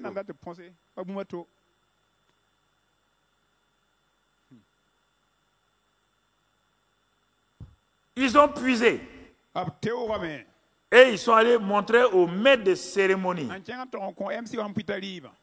Remplissez d'eau ces vases. L'eau est disponible. La parole. L'eau est partout. Elle est près de toi, la parole est près de toi, dans ton cœur. C'est la parole de la foi. Tu ne veux pas. Tu veux imposer ton caractère, tes traditions à la parole. Tu annules la parole de tes traditions. Okay. Jeunes gens, vous m'entendez? Vous êtes en train de vous préparer. Hein? Écoutez ça, écoutez ça là. Et sur ce message-là qu'on va se rencontrer. Et vous allez me dire pourquoi vous maltraitez vos femmes. Et les femmes vont me dire aussi pourquoi elles sont insoumises à leur mari. On va s'enfermer ici. Ok. On va s'enfermer ici. On ne bouge pas. Hein? Vous allez venir vous asseoir ici. Tous les nouveaux mariés là. Vous allez venir me dire pourquoi vous ne vous entendez pas. Et vous êtes chrétien. Vous êtes des champions, des PDG, des PD quoi. Vous allez venir me voir. C'est toi qui as choisi, tu as dit, tu as choisi et tu es venu ici, on t'a marié. Tu ne vas pas nous amener à dépasser notre temps. Tout, venir te marier pour nous proclamer des bénédictions sur toi et tu vas nous raconter le contraire. Tu veux nous traiter de faux témoins. Nous refusons ça. Je refuse ça. Sinon, vous allez partir vous marier ailleurs. Si vous ne changez pas, vous partez vous marier ailleurs. Partez vous marier ailleurs. Vous appelez des faux témoins. Imagine. Tu m'appelles à ton faux témoin, ton mariage. Je viens imposer les mains sur toi. Toi, tu quittes après, même 3 mois, 6 mois, tu es en train de casser la mâchoire de ta femme. Donc, c'est moi ton faux témoin là. On va se voir. Hein. N'oubliez pas, je vais amener 2 fouets.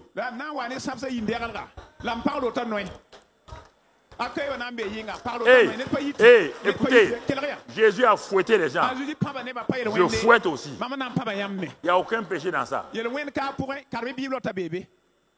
peux pas me frapper. Hein. Regarde-moi. Hein. Mes cheveux blancs là, mes forces ne sont pas parties.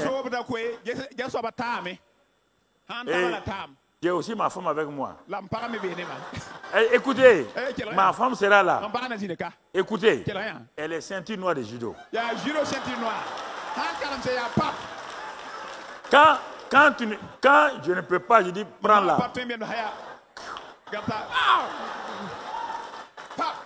Quand elle te fait pas, moi je mets la main, le pied sur ton cou. On a un couple dangereux, un couple dangereux. Ya on pas ton quoi. Et où am kay? Bon, tu enlèves cette partie. Hein? Non. Voilà. Ça, c'est en live. Yeah, en live.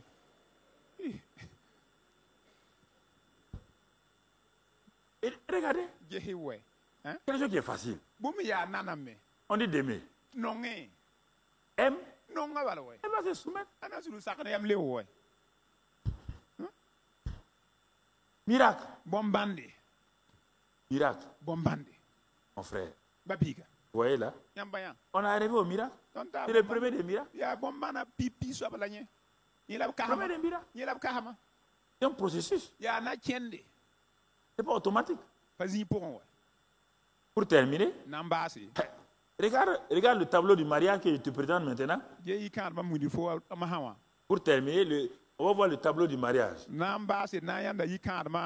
Fond bleu avec le noir et que ça passe. Ah, voilà, c'est peut-être mieux.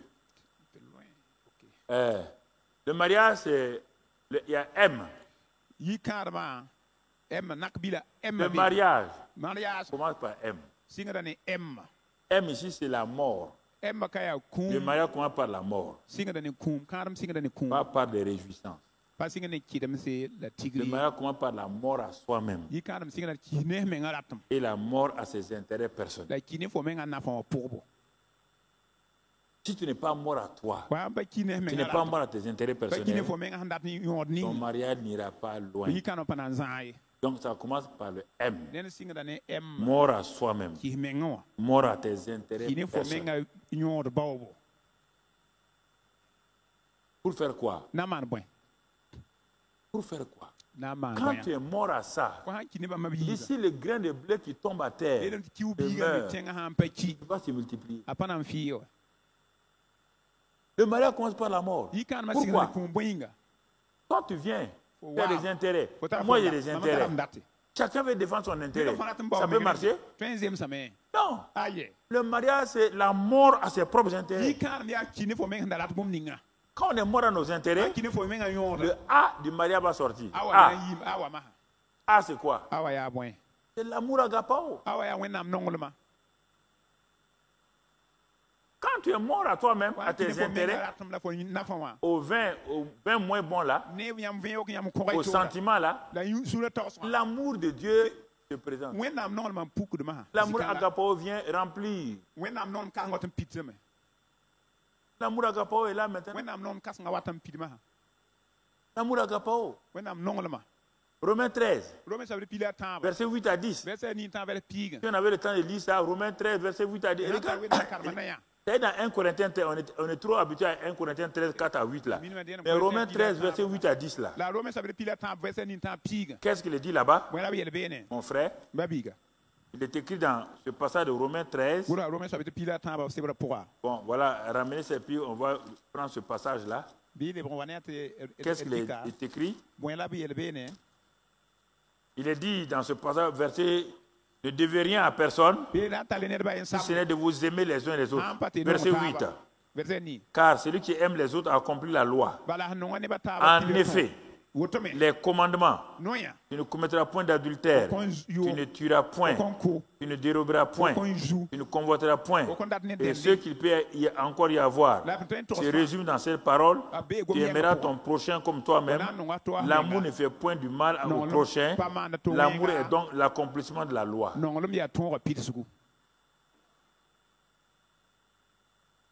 C'est pourquoi Jésus dit on n'a plus besoin des commandements de Moïse là. Si l'amour est là, les commandements de Moïse, on n'a plus besoin de dire de ne pas voler. Quelqu'un qui a rempli l'amour de Dieu ne vole pas. Il est tenté, hein? On n'a pas dit qu'il n'est pas tenté, il est tenté. Et s'il lui arrive de voler, il se répand. Il est restitué. Ça, c'est l'amour qui fait ça. C'est la force de l'amour comme ça. L'amour agapao. Quand l'amour agapao est installé et que les deux reconnaissent que l'amour agapao est installé, le troisième élément va sortir. R. Reconnaissant de l'un de l'autre. On se reconnaît facilement. On sait que bon, toi tu dois faire ça, moi je fais ça, on se complète. Je reconnais ma femme. Ma femme me reconnaît. Elle sait que c'est moi qui dois faire ça. Elle sait. Pas besoin de faire concurrence. Reconnaissance réciproque. Reconnaissance. On est là pour vivre ensemble. On n'est pas là pour se concurrencer. Non. Il la reconnaît. Elle me reconnaît. Je reconnais ses qualités. Elle reconnaît mes qualités. C'est fini. C'est le R. Et le R là, il y a reconnaissance là-dedans. Il y a aussi réconciliation. Si jamais on ne s'entend pas bien, la réconciliation vient. Prenez tous les R là.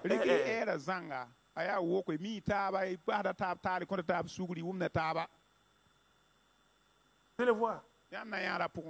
Quand il y a ces trois éléments là, le quatrième élément devient simple. Le I, intérêt commun, la loi des deux vient. La femme ne se cache pas, ne dit pas son salaire. Le mari, non, il ne cache pas. Intérêt commun.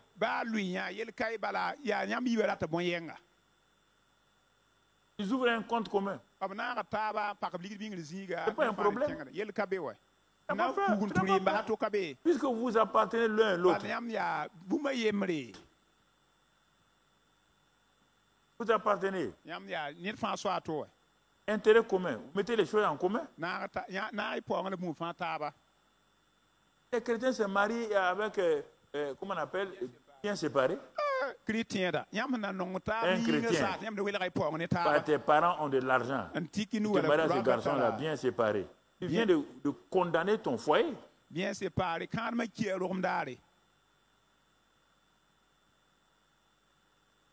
On dit les deux deviennent une seule chair. Bien séparé. Ok. Dieu, on dit un chasse 1000, deux chasse 10 000. Comment voulez-vous progresser si vous êtes 1-1? Ça, c'est les mamans qui disent à leurs enfants, là, comme le gars, là, ton gars, là, est-ce qu'il a l'argent même? En tout cas, nous, on n'est pas d'accord. Hein. Ce ne sera pas bien commun là-bas.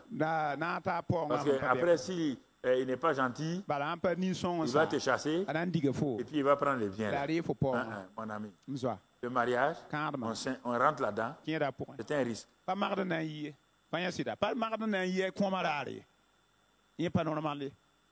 Tu fais ça là, Dieu va vous aider. Quand l'intérêt commun vient, le deuxième A apparaît, allégresse. L'allégresse est là. Il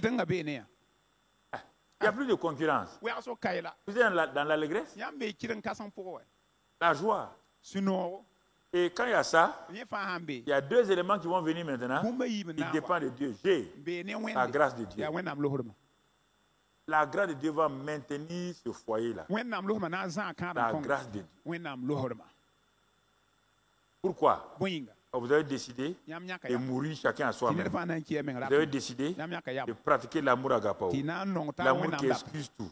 Vous avez décidé de vous reconnaître l'un et l'autre. Vous avez décidé de faire des intérêts communs. Et l'allégresse vient. Et quand l'allégresse est là, la grâce de Dieu vient pour vous tenir. Et quand la grâce de Dieu est là, il y a une espérance nouvelle.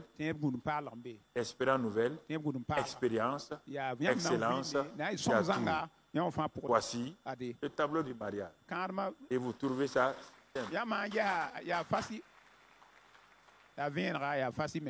Voilà. Ici, là, on ne prie pas. Tu peux aller appliquer seulement.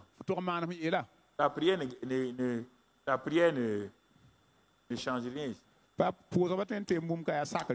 Oui, mais je vais prier pour terminer. La m na n pʋʋs n baasem. Père, nous te remercions pour la série sur la sagesse. n bar pʋʋrã yãmb barka zãmb sõ n Tu kẽer nous yamã as zugã. parlé, Yãmb goma ne tõndo. tu nous as enseigné, Yãmb karema tõndo. et nous ne voulons pas être des auditeurs oublieux. La tõnd paat yɩlb la paam kɩ la Nous d voulons yɩl prendre ces choses-là au tõnd sérieux, dat n yɩlg yãwã fãa ne d sũyã fãa. car nos vies sont parfois en danger tõnd vɩɩme ne yel taoore. et nous ne saisissons pas cela. La tõnd pa sood Mais bõn-kãens sõma. aujourd'hui, tu nous as parlé, Dũnã yãmb goma ne tõndo. tu as posé ta bonne main sur nous Yãmb dɩka nu-sõng n tik tõndo. afin que nous allions de l'avant. Ne tõnd kẽng taoore. Merci Père. Barka m baa. Sois béni et sois loué, Ãmb barka paam pẽgre. sois glorifié et sois Ãmb exalté, waoolɛ paam balongo. parce que tu es le Seigneur, Bala yãmb yaa tu es zu-soabã. le Dieu vivant, Yãmb yaa wẽn vɩɩm. le Dieu de toute grâce. Loosd n bud fãa wẽnde. Donne à tes enfants, Yãmb kõta y koamã. ceux qui sont déjà mariés, n zoe n kẽb kãadba. les anciens mariés, Yãad kuda les rãmba. nouveaux mariés, Kãad paala et rãmba. ceux qui doivent se marier, n tɛgd n kẽb de kãadba. comprendre ce qui a été dit ce b matin. wʋm bũmb ning yeel y Parce beoogɔ. que Seigneur, cela dépend, toute leur vie en dépend. soaba yãmb bãmb wɩɩmã fãa Quand tɩ un mariage a échoué, yɩ kãadem il sẽn ne peut kong pas avoir de bonheur, a pa tõe n bãmb ni sɩnõ dans la vie sociale, ba yaa ni zamaana dans la vɩɩme vie spirituelle. wall sɩɩga vɩɩm Donne-leur de comprendre ça Kõem tɩ b wʋm et yaa de võore crier à toi, la b kelem ne yãmbã de wẽ reconnaître n sak n bãnge que le vin a tɩ manqué, vẽ wã paoog mais aussi la a ne de paas te demander b kos ce yãmba vin de la sagesse, yamã vẽ wã ce vin vẽ qui ninga va leur donner l'intelligence, Na n kõn la bãngre connaissance, na n kõ minim pour que na yɩdẽ tu puisses faire un miracle dans leur vie. yãmb tɩ wã maan bõn-bãnd b vɩɩmo Merci Père, barka m ba parce que tu les as préparés pour Bala cela, yãmb seglb la rẽ que yĩnga toute la gloire bɩ ziirã zãng soit pour toi seul. yãmb y tãag rẽnda Merci pour tous tes barka bienfaits. yãmb maan nebã fãa Sois yĩnga béni et sois loué barka paam au pẽgre nom de Christ Jésus. kirist ziuurã pʋga Amen. amen C'est le message pratique, mon yaa frère. koɛɛga yaa vẽenega kẽna yaa nana C'est le message pratique yaa koɛɛ sẽn tõe n bãng n que je kẽne viens de mettre en tes mains. yãmb sagd fo nugẽ Après Je avoir crois écouté que, ce message, si vous avez décidé de donner il votre y a vie au ici Seigneur 2 livres, ils ne Jésus-Christ, savent pas. faites cette Ils ne prière savaient pas avec que l'homme je- de Dieu. Oh Seigneur, Oh Lord, je te remercie aujourd'hui I thank you today pour la parole que je viens d'entendre, for the word I've just heard, car j'ai réalisé for I've realized que tu es mort pour moi à la croix du Calvaire you died for me on the cross of Calvary et que tu as pris tous mes péchés and that you took all my sins. et que tous mes péchés sont pardonnés. All my sins were forgiven. Tu es l'agneau de Dieu. You are the Lamb of God Tu as ôté tous mes péchés who removed all my sins, et par ton sang, and by your blood tu m'as racheté. you redeemed me. Maintenant, Now je suis réconcilié avec le Père I'm reconciled with the Father, et je confesse par ma bouche and I confess with my mouth que tu es Seigneur de ma vie. that you are Lord of my life. À cause de cela, Because of that, je suis sauvé. I am saved. Maintenant, j'ai la vie Now I éternelle, have everlasting life, la nature de the Dieu. nature of God. Je suis passé de la mort à la vie. I moved from death to life. Je suis né de nouveau, I am born again, né dans le royaume des cieux. born in the kingdom of heaven. Je suis enfant de Dieu. I'm a child of God. Dieu est mon Père. God is my Father. Merci Père, Thank you, Father, car je crois for I believe que maintenant, that now je suis citoyen du royaume I am des cieux. citizen of the kingdom of heaven. Merci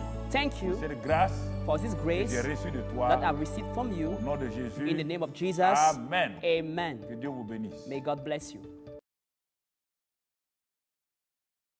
Et ce n'est pas par hasard. la pa yaar wa Elle ne savait même pas que je devais prêcher ce message ce raka matin. midam na mona koy Mais kana les bi deux livres sont venus la sebe pour yiro wa prouver effectivement na n que wiligi Dieu veut que nous puissions aller de l'avant, wẽnnaam dam tõnd tõog que nous kẽng taoor puissions progresser tõnd tõog yẽeg et que nous allions de l'avant. la d kẽng taoor n paas Je n'ai pas besoin de dire le prix. pa na n tog y Moi, ligde je ne suis pas un vendeur de livres. mam pa seb koaasa Je ne donne pas les livres. mam pa Et seb les prix. koaasa Si tu crois an kɩsa que cela sɩda peut t'aider, tu t'a tõe n sõnga fo peux pas racheter. fo na n daala Si tu ne crois pas, mam pa tɩ même sɩd si tu te dis le prix là, ba tog fo a tu vas ligde dire, ah, baba c'est trop cher. Hein? yaa yaa ligd wʋsgo Ok. a yɛlame Mais quand tu peux boire la bière là, tõnd togd n yõor biɛɛra c'est pas trop cher. kurkura nemda yẽ pa toe ye yẽ yaa yẽ ligda pa wa we Voilà. a yɛlame Donc, mercredi prochain, arba on ratata va clore na n par pagã l'atelier pratique. ne tõnd na Mais ça, c'était un atelier pratique ce matin. la tõnd très, maan très beoogẽ pratique. na n wil On tõnd ne kẽnd peut to-to pas être plus pratique que ce que j'ai dit ce matin. mam n yel beoogẽ wã ned pa tõe n wil Reconnais. kẽnd to-to n yɩɩ sak Crie, kelem demande, kose pratique. la f maanem yet fo maana Et le miraculeux la bõn-bãnna du mariage kãadmã bõn-bãnd s'installe lugundame en toi. fo kãadem pʋga Et tu diras, la fo na n ya tu verras si c'est faux ou fo na pas. n ya sã n yaa zɩɩda wa ziri Mais toi, tu ne pratiques pas. Là, faut pas mal. Et tu commences à dire que mon message n'est pas bon. yel mam koɛɛ pa sõma Si mon message n'est pas bon, Ah, on il croit ne en faut, passant. faut plus venir ici. biɛra le wa wa Il ne faut plus venir. biɛra le wa ye C'est ça, frère. On n'est pas venu pour discuter. Hein. Samba wa na wena kwem. Vous n'allez pas discuter avec moi.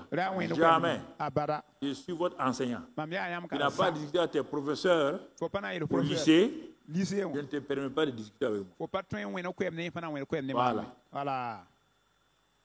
Proviseur. Professeur. Tu acceptes un élève qui discute avec son professeur. Faut sac da karbi wena kwem ne fo. Ba yiza Il yinga. peut demander des explications, mais pas discuter. Atwen so comme ya kala sa Voilà. ya mwiri ko mpo mo. Et enseigner. Karma me. Et si tu refuses aussi, Faut entendre me. tu échoues. Faut ko C'est da pourquoi me. ceux qui refusent là Entendre ma. échouent. Ba mak da me ko. Et ils veulent aller voir leur nom sur la feuille de baccalauréat. Ils ne verront pas leur nom. Rat ya bi yura han pa ma baka zuk pa na nyaye. Vous entendez? Et où me. Vous entendez, hein? Yam gum na me. Chantre. Comprenez? Yi ne ba wum na me. Voilà, ici, c'est pas chant, hein? Ka pa yi le koy. Non, pas chant. Ka pa yi le. C'est pas chant, mon frère. Pa yi le mabiga. Pas chant. Pa yi le. J'insiste sur ça parce que c'est un message très important. Ya koy ta nyon har ha chika.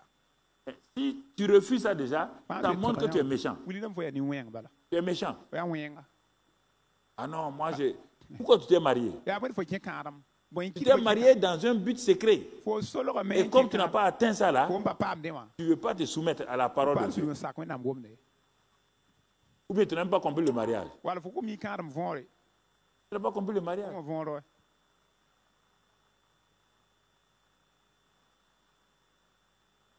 Donc après ça, voilà, Ana yela me ki so me ngatore. voilà, n'est pas Apa long. OK.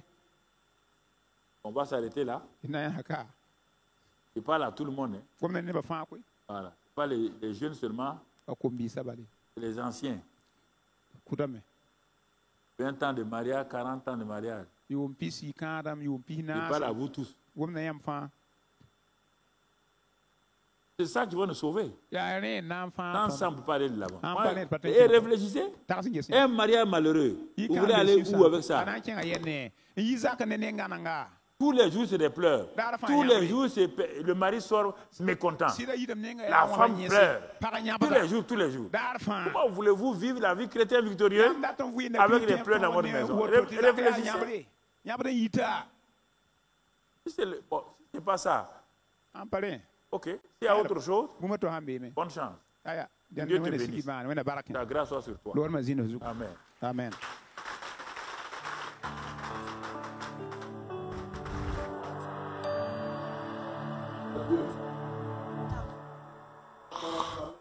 Dieu.